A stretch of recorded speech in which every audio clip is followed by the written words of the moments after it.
Coach, could you give a status update on Amos and Braylon? We didn't see him coming out, and then leaving today. Elijah Pace was a little banged up. Do you have an update on him? Yeah, Elijah's fine.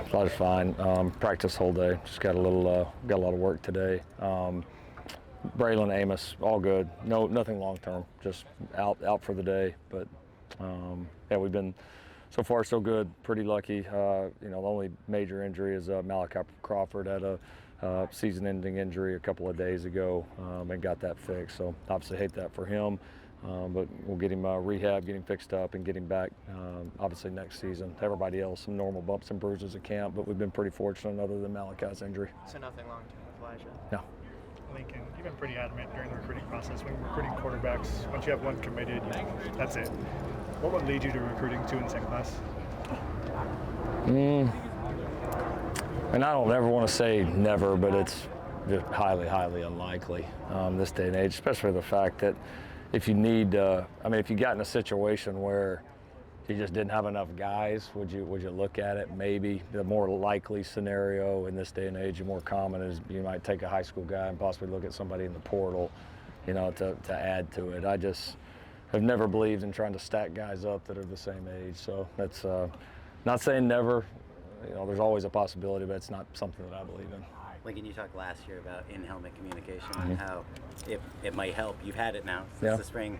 What have you thought just in general about it, and what, now that you have it, can you sense what kind of changes it might entail? Yeah, we've really experimented a lot with it, just using it in different ways, and how can we, making an advantage on both sides of the ball. I've enjoyed it. It's definitely been something to get used to when you've called offensive or defensive plays for a long time. Without it, it's an adjustment. So nice that we're able to work it a little bit there in spring, and then obviously a bunch here. So yeah, we're starting, I think, to settle in on what role it'll have for us on both sides of the ball. Obviously what players you're going to use, how much communication. There's obviously a lot of strategy to it, and so it's been fun test driving it. We went in thinking we might use it a couple ways, and we were right about some of the ways, and then we've certainly made some adjustments along the way to try to make it more efficient. But it's part of the game now, right? And you got to find the way that's going to help make your team and your program better, and that may not necessarily be the same for every team, just like schemes or anything else. So that'll be just another kind of fun thing to watch how it unfolds, and another way that we're hoping to find competitive advantages. What sort of adjustments did you make as you were kind of working with it? Well, I think you're always working through what exactly, what purpose is it going to serve, right? And there's a lot of different. Are you calling? Are you making calls that way? Are you just communicating with the guys that way?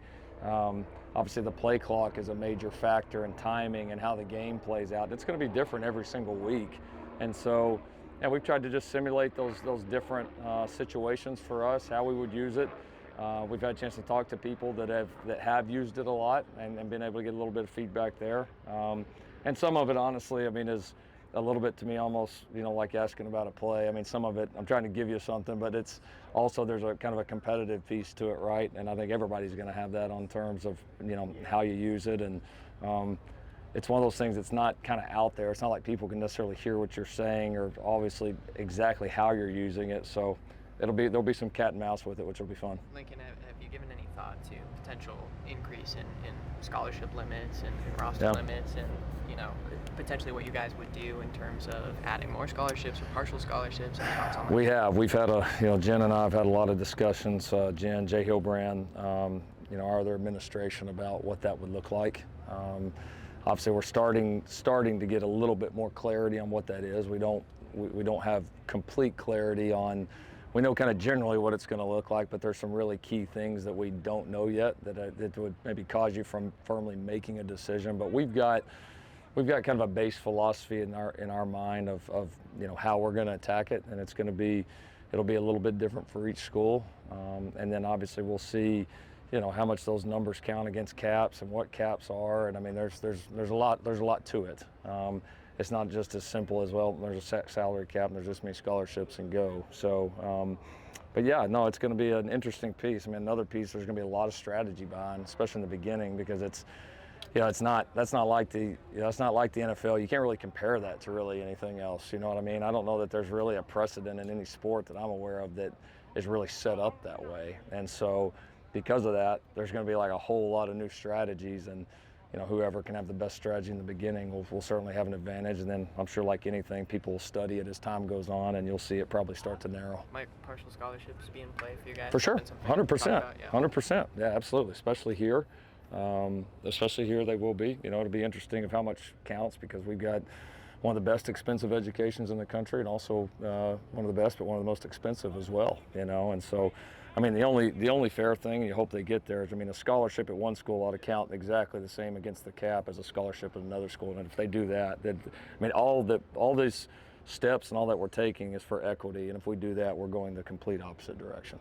We don't ask much about the kicker competition. How do you see that? And what was the evaluation you made after last season that you wanted to bring in some more guys there? Yeah, we didn't perform well enough. Just as simple as that. We missed some kicks that we need to make.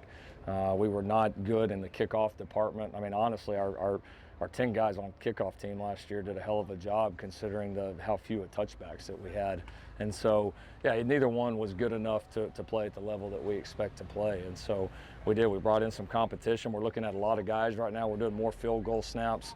We found some new ways to be efficient, but we're doing more of those in practice than we've ever done in our career, because we've got several guys that we want to get a good look at early on here at camp, and then we're going to start narrowing that down pretty quick. But yeah, the new guys that we've got in, obviously Lance, Ryan, a couple of those guys are kicking really well.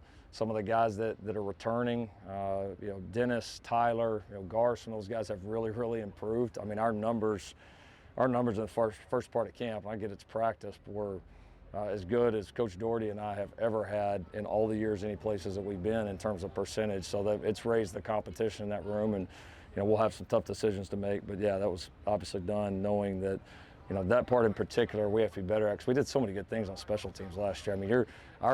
Our punt return, our punt team last year were good enough to be a national championship team. they're national championship-like numbers, all right? But we know we got to be better in kickoff return, and then the whole kickoff, field goals, all that piece of it have been a big focus for us. You see that competition as wide open like this one? Yeah, we did. We started it wide open, but it's one of those, you only got so many live kicks. And so it is wide open, but we have to make decisions quickly, and we got to start to narrow it, which we're getting pretty close to that point where we'll narrow it down. Thank you.